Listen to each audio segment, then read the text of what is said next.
As you all know, the Changli banner is here and it will not stay for long. So if all of you are still confused if you should pull for Changli or not, allow me to give you some suggestion. Proclaimed number one Changli Glazer. Let me give you my completely biased opinion on if you should pull for Changli or not. Even though I'm biased, I'm going to give you both the pros and cons for Changli. At least what I think are her pros and cons after playing her since her first banner. So first, let's start with the pros. So the first pro in my opinion is her animations. They're so freaking beautiful. Just look at it, it's so freaking beautiful. And she's also a very fun character to play. She is a beautiful lady with beautiful animation, which looks extremely good on my screen. To be honest, that was the main reason I pulled for Changli in the first place. She is also my first limited resonator, so I do have a soft spot for her in my heart. And even after using her for so long, I still think she is one of the best character and most fun character to use in Wuthering Waves. Now let's move on to the second pro, which is that she is very good for overworld. Unlike Genshin, you don't really need any specialized character for overworld, but still, Changli can be extremely good if you want to mine faster. With her resonance skill, she can very easily mine the rocks. So if you are trying to build those free-to-play weapons from the blacksmith, if you put Changli in your team, your work will go much faster. Now the third reason you want to pull for Changli is that she is extremely easy to build. You don't really need to pull for her signature, and you can give her the standard sword.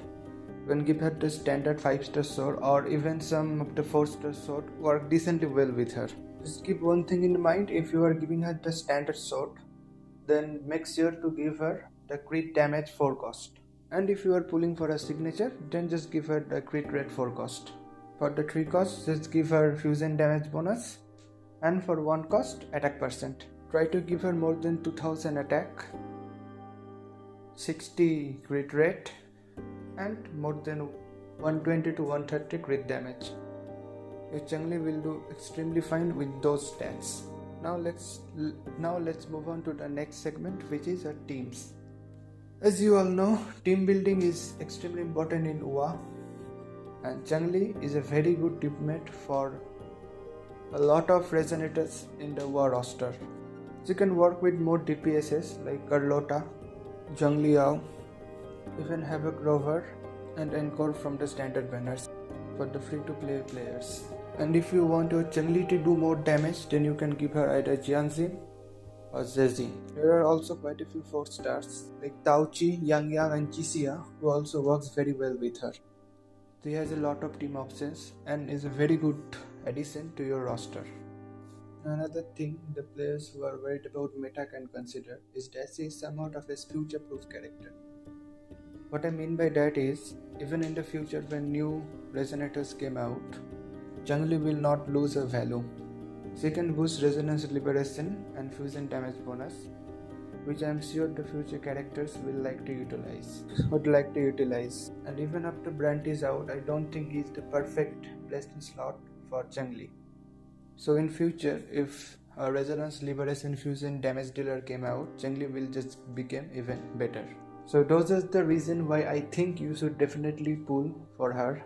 But obviously, even as a Changli Glazer, I am also going to give you some downsides to her, which in my opinion are not a lot, but there are some definitely. So firstly, a fully invested, perfectly built Changli will do slightly less damage than a fully built DPS like Carlotta or Phoebe.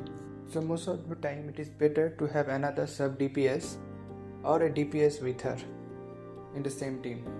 Also, she doesn't have much synergy with a specialized character like Phoebe, who need a lot of Spectrofragile to do most of her damage. Even though Phoebe can use her resonance liberation buff, but as Changli cannot generate any Spectrofragiles, Phoebe doesn't work well with her. She also doesn't have a perfect Western slot even after Brand. After Brand she has definitely improved quite a bit, but still I think only a character who mainly deals resonance liberation damage and whose element is also fusion can become a perfect best in slot. And I'm hoping for Kuro Games to release such a character in the future. So those are the only downside that I can think of. If you think there are something else, let me know in the comments. So overall, what my opinion is that if you like her design, if you like her playstyle, you should definitely get her. As a number one Changli Glazer, I can assure you that you will not be disappointed after pulling her. Most probably. So I hope you all will win your 50-50s and will also get her early. With that being said, bye bye.